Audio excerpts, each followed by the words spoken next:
All right, good morning, good afternoon, or good evening. Whenever you hear this message, I pray that you are poised to receive, to accept, and to respond to words of wisdom.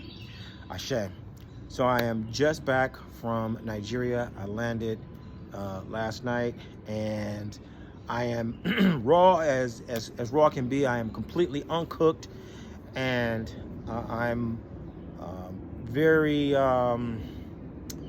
amazed by all of the wonderful things that we were able to accomplish in Nigeria, as well as the things that we have accomplished here in the United States, particularly within the School of Orisha Studies.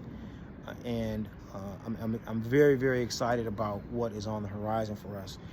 And I want all of the good people to know that, the effort to do things in the right way requires a lot of patience and a lot of maturity, because it does take time to actually attain authentic, sincere, and real power and ability. It takes time. It takes time. And there are a lot of folks who have put in the time. They're not always as boisterous, they're not always as visible, but they are dedicated, they're serious, and they are providing the kind of foundation that our community will need more and more and more in the years and decades to come. And so I just want to applaud all of the good people who have,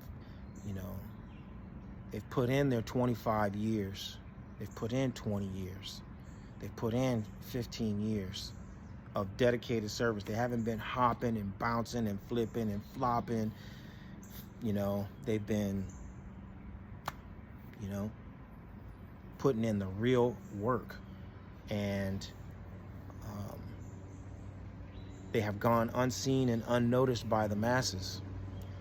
But the result of their contribution is absolutely and positively what enables all the rest of us to be doing what we're doing as practitioners and devotees. And so you know who you are, and you know the effort that you've put in, you know the relationships that you've cultivated, and you know the generosity with which you share your love of the tradition, and not just through sentimentality or sentimentalism, but through real effort, through really building other people, cultivating other people, helping people to make their way from, one stage of development to the next stage of development to the next stage of development. And I think that we struggle as African American practitioners and devotees because the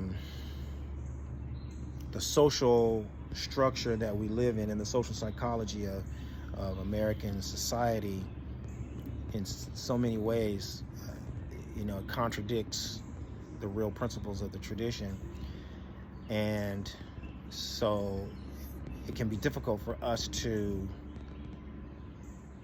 correct people, right? We could go so much further if the environment was more congruent, right? And then we could just more openly correct some of the mistakes and the errors, and it will be well received and well understood.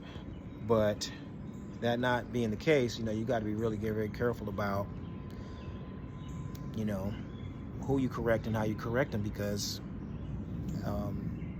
people are not in a position to always,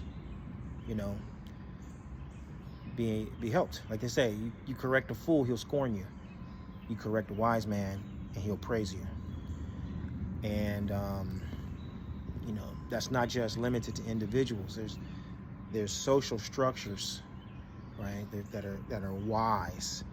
There are cultural constructs that promote wisdom, and then there are, you know, social frameworks and cultural, you know, logic that is really steeped in foolishness, you know. And so all that to say that there are those who I know are putting in the work, and I see you struggle with how to keep progressing and how to keep sharing the love of the tradition and the actual practice of the tradition with people, knowing that they're not open. You know what I mean? You can't throw pearls before swine. And you know, I think about that pivotal scene in Malcolm X where oh my goodness, at which point in the movie was this? You guys got to help me remember. I think it's the part where, like, the Brother Baines or somebody says, you know, or maybe it was Honorable Elijah Muhammad who's sitting there with Malcolm X, and he says, you know, all you got to do is put 2 glasses of water in front of the people. You put a glass of dirty water and you put a glass of clean water in front of the people, and the people will naturally choose the clean water, right? Well, we've gotten to a time where the dirty water looks so good. The dirty water looks so good. It tastes so sweet. You just drink it. People just, you know what I'm saying? And the clean water, you know, oh, I gotta reach to get the clean water. Oh, I gotta, you know, I can't do all that. Whatever the requirements and the parameters for drinking the clean water is just too much. I'm gonna drink this dirty water. And that's where we are right now.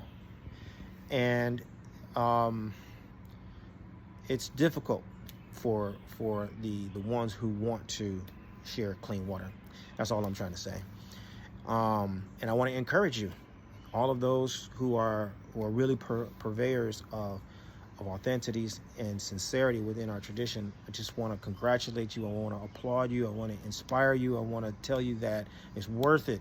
It might take another 5 years. It might take another 10 years. It might take another 15 years, but eventually it's all going to come together, and you're going to be able to stand with authenticity, with integrity, and with total authority that who you are and where you're standing and what you represent is exactly what you want it to be. It's exactly what your Ori has chosen for you. It is exactly what the ancestors have assigned to you. It is precisely the path that the Orisha have cleaved for you. So stay focused, stand firm, keep putting in that time, and everything will eventually come together in ways that will bring you great joy. So thank you again to everybody who has been supporting me and the Orisha Lifestyle Academy over the years, over the decades. I truly appreciate you, and I'm excited about where we're going and the great things that we should be able to provide for our community in the years to come. So stay tuned, more great things to come. Bye for now, everybody. Odabo.